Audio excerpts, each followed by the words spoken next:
All right, let's dive right in. We're going to the very beginning of one of the world's most profound spiritual texts, the Guru Granth Sahib.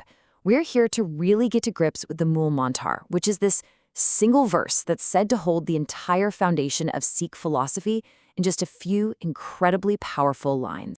We start exactly where the scripture starts, with this one elegant symbol, Ik Onkar. Now, this isn't just a character, it's a huge declaration. It means there is one and only one universal source, a single creative consciousness that everything, all of reality, comes from. So this powerful opening, Ik Onkar, it's the bedrock for everything that comes after. The whole idea is that everything and everyone, no matter what you believe, where you're from, what you look like, it all comes from a single, indivisible source. It's a pretty radical statement of unity packed right into the very first word. Okay, so following Ik Onkar, we get what's known as the Mool Mantar. You can translate that as the root formula. Think of it like the most distilled, essential definition of this one universal source. It's not a story or a myth. It's a direct statement of divine qualities. From here, the Mool Mantar starts to paint a picture for us. But here's the thing.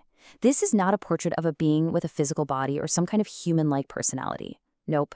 Instead, it describes a fundamental state of existence, basically a list of qualities that define this ultimate reality.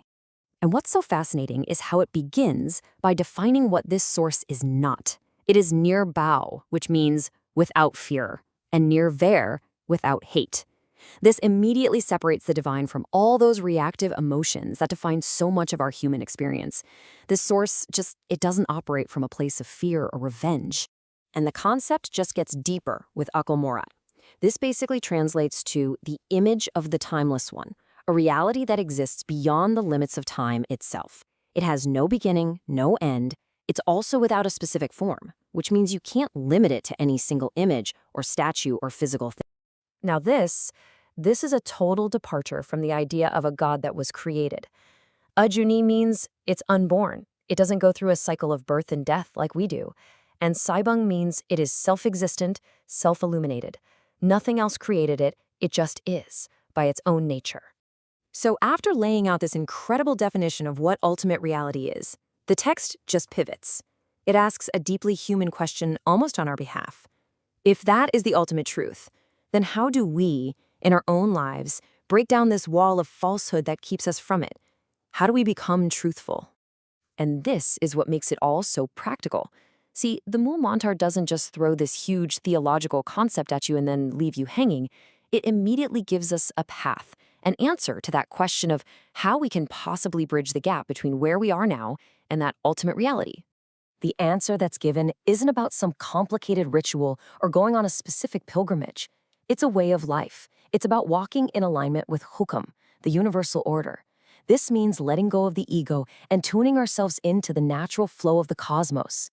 This brings us to a concept that is just absolutely central to Sikh philosophy. To even understand the path, we first have to get our heads around this idea of a divine order that governs everything, from the galaxies spinning out in space right down to our own heartbeats. That concept is hukam. It's the divine law, the universal system.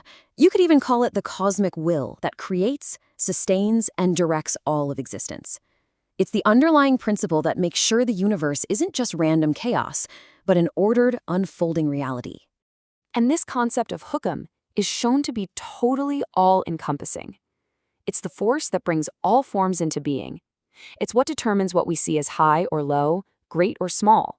And crucially, nothing and no one is outside of its influence. Everything is operating within this cosmic law. So, how can we actually perceive this hukam? Well, the scripture suggests we don't need to look for some hidden sign. All we have to do is open our eyes to the sheer, overwhelming, infinite variety of creation itself. The proof is literally everywhere. The scale of this idea is just staggering. The text talks about countless prayers and acts of devotion, but right alongside them, it lists countless fools, thieves, and liars. The point is that all of it, the pious and the profane, the virtuous and the villainous, it's all part of this vast creation. Hukam includes everything without judgment. This all leads to a really profound conclusion. If everything is just an expression of hukam, then the highest spiritual state you can reach is one of radical acceptance. The path to truth is about aligning our will with the divine will and just finding peace in how it all unfolds. As Guru Nanak writes, the only truly good deed is whatever pleases the divine. So this leaves us with a pretty powerful question to think about. If you were to truly see the world this way, that every event, every person, every joy, and every sorrow is part of a single unfolding divine order, how would that change the way you experience your